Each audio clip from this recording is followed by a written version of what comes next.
नमस्कार। तेज हरियाणा से गुरविंदर पन्नू। घग्गर में लगातार जलस्तर बढ़ रहा है, जिसके बाद प्रशासनिक तौर तरीके से हर रूप से लोगों को अवेयर किया जा रहा है। लेकिन इस वक्त मैं जहां से करीब 80 से 82 किलोमीटर का जो पूरा रास्ता घग्गर का हरियाणा के सिरसा में है और आखिरी छोर उसका बनी से आगे राजस्थान शुरू हो जाता है।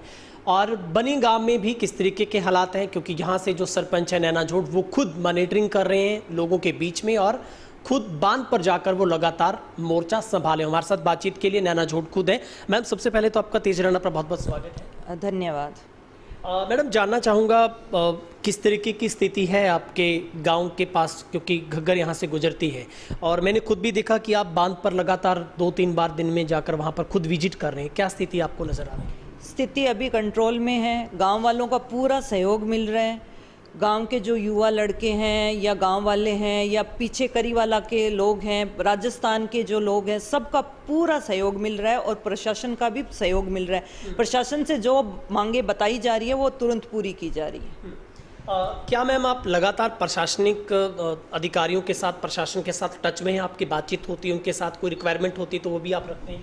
हाँ जी सर, कल ही मैं एसडीएम साहब से मिल के आई थी। उन्होंने मीटिंग ली थी 14 गांव के सरपंचों की और मेरे एसडीएम सर एक कॉल पे फ़ोन उठाते हैं जी, और उनसे टच में हो, चाहे रात को कितने बजे ही करो। कल रात 10 बजे एसडीएम सर खुद आए हैं। अभी एक ही है हमारे की बुर्जी नंबर 120 से लेके और राजकनाल तक हमें लाइट का प्रबंध चाहिए। बुर्जी नंबर 120 से राजकनाल तक जो लाइट की समस्या है, उसके बाद एक और हमारी ज़रूरी मांग है कि हमें 3 पॉम्पलेन दिए जाएं। ये बहुत ज़रूरी है। केलियाँ बहुत आ रही हैं तो, और बहुत बड़ा गांव है और बॉर्डर पे है, इसलिए पॉम्पलेन दिए जाएं। ये मेरी प्रशासन से रिक्वेस्ट है और जल्द से जल्द अरेंजमेंट किया जाए। वो आपने रिक्वायरमेंट रखी? हाँ जी, वो रखी है। मैम, आप तो खुद मोर्चा संभाल रहे हैं। अभी कुछ समय पहले हम भी आपको फॉलो कर रहे थे कि आप खुद बांध पर गए थे। राजस्थान की स्थिति भी आप देख कर आए हैं, साइफन की वहाँ पर? हाँ जी, स्थिति कंट्रोल में है। सबका सहयोग रहेगा तो मैं आपसे वादा करती हूँ कि ग्राम वासियों से मेरा वादा है कि सब एकजुट रहेंगे, संयम रखेंगे, डरेंगे नहीं, अफवाहों पे ध्यान नहीं देंगे तो हमारे गांव को नुकसान नहीं पहुँचेगा। वहाँ पहुँचो, आप बांध पे पहुँचो, ठीकरी पहरा दो, जो जितनी सेवा कर सकता है। ये नहीं कि आप सारा दिन वहाँ लगे रहो। आधा घंटा, 1 घंटा जितने दे सकते हो आप। 2 गट्टे भर सकते हो, 10 गट्टे भर सकते हो, वहाँ गट्टे भर के रखो। इस टाइम हमें ज़रूरत है एक दूसरे के सहयोग की, ना कि अफवाहों पे ध्यान देने की या ओछी राजनीति करने की। मैडम, सबसे ज़रूरी बात है कि ऐसे वक्त में जब मैं खुद ग्राउंड रिपोर्टिंग आपके गांव में कर रहा हूँ, बहुत बड़ा गांव आपका रानी हल्के का, सबसे बड़ी भ्रांति यहाँ के लोगों की है कि लोग यहाँ से पलायन कर रहे हैं। खास करके जो आपका पंचकुला मोहल्ला 5 नंबर बनी है, वहाँ से लोग घर छोड़कर जा रहे हैं और उनके पास सवाल का जवाब ये है कि हम डरे हुए हैं। क्या ऐसा मैसेज है कन्वे है जो आपने भी अपील की थी, लेकिन लोग उसको किस संदर्भ में ले रहे हैं? लोगों के बीच में किसने अफवाह फैलाई है या कैसे लोग डरे हैं? मैं बार बार कह रही हूँ कि आप डरे नहीं। डर से किसी बात का कोई समाधान नहीं होता। डर से अगर पानी आएगा तो डर से रुक थोड़ी जाएगा, रुकेगा नहीं। पानी रुकेगा अगर हम अब मेहनत करेंगे, सहयोग करेंगे, पंचायत का सब ग्रामवासी मिलके रहेंगे तो पानी रुकेगा। डर से पानी नहीं रुकेगा। मैं भी छोड़ के चली जाऊं फिर क्या होगा? गांव छोड़ना कोई समस्या का हल नहीं है। पानी रुकेगा वहां। अगर 3000 गट्टों की हमने व्यवस्था कर ली, 100 लोग एट टाइम वहाँ मौजूद रहेंगे तो पानी रुक जाएगा, पानी गांव तक नहीं पहुंचेगा। और प्रशासन ने एक इमरजेंसी नंबर दिया है, किसी भी टाइम नेटवर्क जा सकता है तो लोग आपस में कनेक्ट रहें। इतनी कनेक्टिविटी हो कि 150 लोग एकदम वहाँ पे पहुंचे। अगर हमारे बीच में आपसी संवाद होगा, आपसी सहयोग होगा तो कुछ नहीं बिगड़ा। अगर हम डरेंगे और संयम खो देंगे तो फिर हमें कोई बचा नहीं सकता। मैडम, जो लोग ट्रैक्टर ट्रॉलियों पर सामान लादकर, मतलब कुछ लोग नथौर की तरफ जा रहे हैं, कुछ गांव से बाहर अपना सामान रख रहे हैं, आपका मैसेज तो जो थ्रू प्रशासन ये था, जो मैंने पढ़ा, आपने दिखाया कि अपने कीमती सामान को संभाल लें, लेकिन लोग इसको किस संदर्भ में ले गए कि उनका सामान वो घर खाली कर रहे हैं? उनसे आपकी क्या अपील है मैम, जो आपके गाँव के लोग हैं, आपसे टच करें, आपसे बातचीत करें, आकर मुझसे आकर मिलें और वो प्लीज गांव ना छोड़ें। ये समस्या का समाधान नहीं है और पानी नहीं टूटेगा। जहां तक है स्थिति कंट्रोल में है। मैं लगातार प्रशासन के टच में हूँ। मैं खुद बांध पे जा रही हूँ, ऐसी कोई बात नहीं है। वो तो है बाय चांस, क्योंकि बाय चांस हम किसी बात को नकार नहीं सकते, क्योंकि कुदरत के आगे किसी का कोई बस नहीं चलता। तो अपना कीमती सामान जैसे पशुधन है, जैसे कोई इलेक्ट्रॉनिक सामान है, एलईडी वगैरह है, या कोई आपका जेवर है, वो पैसे हैं, वो मैंने कहा है वो रखो आप।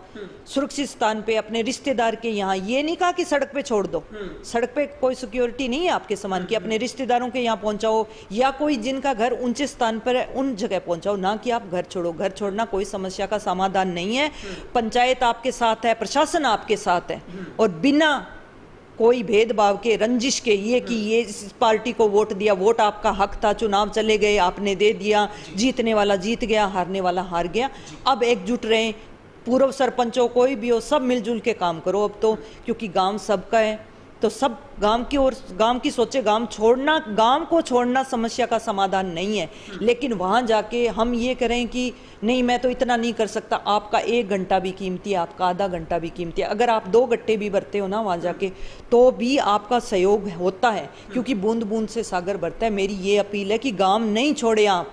गांव छोड़ोगे तो ये फिर तो हमारे गांव को कोई बचाएगा नहीं। अगर हम ही गांव छोड़ देंगे, प्रशासन कहाँ तक सहायता करेगा? प्रशासन हमें राशन दे सकता है, प्रशासन और कुछ नहीं कर सकता। राशन दे सकता है, खाने पीने की सामान दे सकता है, या मुआवजा दे सकता है, उससे ज़्यादा प्रशासन क्या करेगा? अपने गांव को हम बचाएंगे। मैडम, क्या लगता है कि लोग कहते हैं कि हम डर हो रहा है, हमें 2010 का वो काल याद आता है जब बनी में इतना पानी भर गया था। मैम, डर की तो कोई परिभाषा नहीं है कि लोग कह रहे हैं कि हम डर रहे हैं, घर छोड़ रहे हैं, अपना सामान लेकर जा रहे हैं, और आपने कहा था कि कीमती सामान। क्या आपने कोई कमेटी भी गठित कर ली है गांव के अंदर जो निगरानी रख रही है इस तरीके से? लगातार बांध पर आप कह रहे हैं कि पहरा दिया जा रहा है वहाँ पर? हाँ जी, युवा लोगों की एक टीम है, उम्मीद क्लब बनी, बहुत सहयोग कर रहा है वो क्लब हमारा। वो युवा बच्चों की एक टीम है जो रात रात भर पहरा देती है। दिन में मैं जाती हूँ, मेरे हस्बैंड रात को 3 बजे तक लगभग वहाँ रहते हैं, सेक्रेटरी साहब भी रहती हैं। रात 10 बजे SDM साहब खुद 10 बजे आए हैं, मैं कैसे नकार सकती हूँ? मेरी एक कॉल पे DC साहब ने फोन उठाया, सब मेरे टच में है। तो आप डरे नहीं, अफवाहों पे ध्यान नहीं दे कि डर रहे हैं, डरो मत। मुझे पता है 2010 में बहुत बड़ी त्रासदी हुई थी, लेकिन उस टाइम हम जागरूक नहीं थे। अब हम जागरूक हैं, तो जागरूक हैं तो हम रोक सकते हैं इस चीज को। डरना समस्या का हल नहीं है, समस्या का मुकाबला करो, एक साथ रहो। ये नहीं कि गांव छोड़ देने से, फिर गांव छोड़ दोगे कितने दिन छोड़ोगे आप? 2 महीने, 4 दिन, 4 महीने किसी रिश्तेदार के यहाँ कितने रह सकते हो? फिर आपका घर खराब हो जाएगा, डूब जाएगा, छत गिर जाएगी, फिर उसको संभालने में प्रशासन तो देखो मुआवजा आता है, वो एक उसका एक प्रोसीजर होता है। ये नहीं कि आप गए और आपको 1 लाख रुपए पकड़ा दिए, ऐसा नहीं होगा। वो एक प्रोसीजर फॉलो करना पड़ेगा आपको। हाँ, वो लंबा प्रोसेस है। इससे अच्छा आप अपना काम छोड़ो ही ना, वहाँ जाके ठीकरी पहरे में सहयोग दो, काम करो, वहाँ जाके गट्टे भरो, मिट्टी उठाओ, तो अपने घर डूबेंगे ही नहीं ना। हमें प्रशासन के पास जाने की जरूरत ही नहीं पड़ेगी।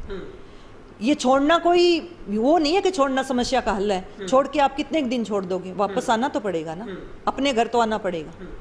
ठीक है, यानी कि आपकी तरफ से ऐसी कोई भी मैसेज नहीं था, संदेश नहीं था कि लोग अपने आप ही, लोगों ने माहौल क्रिएट किया और 1-2 देखते हुए कई घर खाली हो गए। मैम, आखिरी आपकी आधे मिनट में मैं चाहूँगा, क्या अपील आपके बनी के लिए और आसपास के लोगों की? मेरी अपील है सब लोगों से कि आपसी रंजिश भुला दें कि मैं ये वो, या मैं ये कह रही हूँ किसी ने मुझे गाली भी निकाली है ना उस टाइम, वो बंदा भी मेरे पास आएगा तो मैं उसकी मदद करूंगी। मैं ये नहीं सोचूंगी कि चुनाव में इसने ऐसे किया था, मेरे मन में कुछ नहीं है। मेरा ये है, मेरे गांव को बचाना है, और सभी ये सोचें कि गांव को बचाना है। पुरानी रंजिश एक बार छोड़ दो, इस टाइम सब एक हो जाओ, भूल जाओ कि पुराना क्या हुआ था, हमारे बीच में लड़ाई झगड़े हुए थे।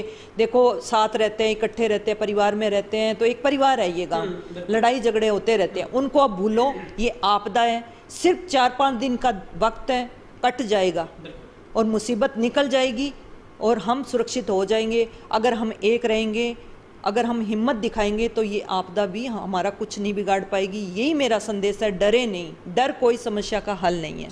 बहुत बहुत शुक्रिया, धन्यवाद। तो ये थे हमारे साथ गांव बनी से सरपंच नैना झोट, जो बहुत बेबाक तरीके से, हरियाणा में उनकी सबसे बड़ी पहचान है कि वो हर बात को बेबाकी से रखते हैं। अपने हक को हासिल करने के लिए वो जनता का हितैषी होना सबसे बड़ी ज़रूरी समझते हैं। और ऐसे वक्त में जब फ्लड की सबसे बड़ी अपडेट पहुंच रही है, घग्गर में पानी का स्तर बढ़ रहा है, गुला चिका की बात करें, खनौरी की बात करें, ओवरफ्लो चल रहे हैं, लेकिन उसके बाद 2010 का दौर जब आसपास के इलाके के लोग भी याद करते हैं तो लोग कुछ पल के लिए सहक जाते हैं कि क्या वो दौर फिर से आएगा, लेकिन ऐसा कुछ नहीं है। हम भी ग्राउंड जीरो पर लगातार आपको रिपोर्ट दिखा रहे हैं और नैना झोट ने खुद आकर सामने, मीडिया के सामने इस बात को रखा। सबसे बड़ी उनकी समझदारी है कि वो खुद मॉनिटरिंग कर रहे हैं। ऐसे मुझे लगता है बहुत कम सरपंच है जिनको इतनी तक नॉलेज होती है कि क्या बुर्जी नंबर भी पता है। आप इस बात से सहज अंदाजा लगा सकते हैं अपने गांव के लिए वो कितने चिंतित हैं।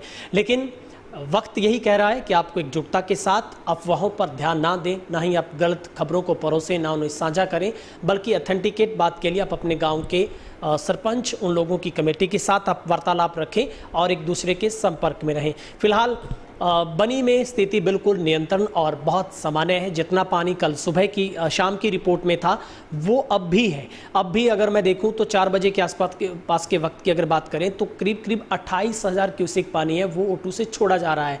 लेकिन स्थिति नियंत्रण में लगातार जो बांधों के ऊपर बनी के लोग टाइम टू टाइम वहाँ पर संभाल हो रही है, वहाँ पर पहरा लग रहा है, लोग मिट्टी कट्टों में भर रहे हैं और सरपंच खुद लोगों के बीच में रहकर उनकी हर बात को प्रशासन तक पहुँचा रहे हैं।